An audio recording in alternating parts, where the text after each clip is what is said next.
की तस्वीर में किसी को मैसेज करती दिख रही है फोन पर, क्या लग रहा था? वो तो बिजी था और राजा के साथ मतलब बहुत ना कम बात हो रहा है, ज़्यादा बात नहीं हो रहा है।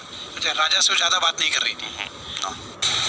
और आपको एक बात और जाननी चाहिए, ये पूरा हत्याकांड, पूरी मर्डर मिस्ट्री सामने आई, इस पर प्लानिंग कैसी की गई, इसको लेकर भी खुलासा। और खुलासा सबसे बड़ा ये है कि सोनम ने जानबूझ करके अपनी मर्जी से एक प्लानिंग के तहत राजा के साथ शादी की।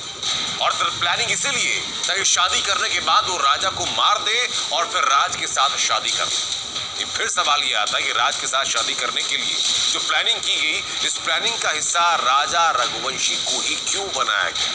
देखिए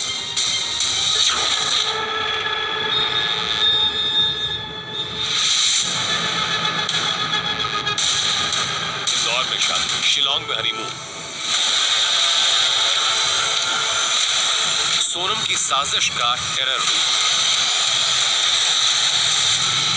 सोनम ने सब कुछ पहले से प्लान किया, राजा से शादी और राजा का मर्डर, एक अच्छी बेटी की एक्टिंग की, एक अच्छी बहू का नाटक किया। ये सोनम की साजिश का हिस्सा था, राजा को रास्ते से हटाना था और फिर राज के साथ जीवन बिताना था। और किस सफाई के साथ उसने राजा के मर्डर का सारा खेल रचा, ये एक एक कर खुल रहा है।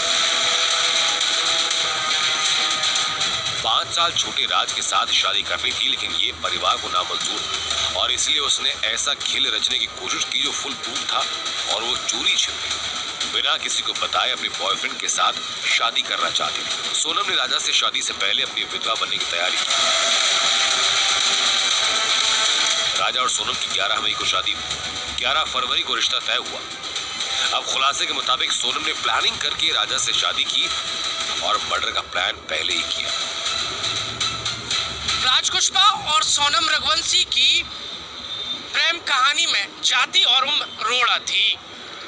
दोनों जानते थे कि शादी नहीं हो सकती, पर जुनून सवार था शादी करने का। इसीलिए सोनम रघुवंशी ने प्लान विधवा तैयार किया, शादी की और शादी के बाद वो विधवा बन गई। वो जानती थी कि प्लान विधवा पूरा होते ही वो राज कुशवाहा की हो जाएगी। सूत्रों के मुताबिक सोनम और राज कुशवाहा की आशिकी की प्लानिंग के बीच फंस गया राजा रघुवंशी। शादी से पहले सोनम ने राज से कहा कि उन दोनों की शादी संभव नहीं, लेकिन तभी सोनम ने राज के साथ साजिश रची कि शादी के बाद लूटपाट की कहानी बताकर वो राजा की हत्या करेंगे। सोनम विधवा हो जाएगी, खुद को मरा हुआ दिखाएगी और फिर दोनों शादी कर लेंगे। सोनम रघुवंशी ने अपने प्लान पर अमल किया, उसने शादी की और इसके बाद वो जबरदस्ती राजा रघुवंशी को शिलोंग हनीमून पर ले गई और यहीं पर उसने अपने प्लान विधवा के तहत राजा रघुवंशी का मर्डर करवा दिया।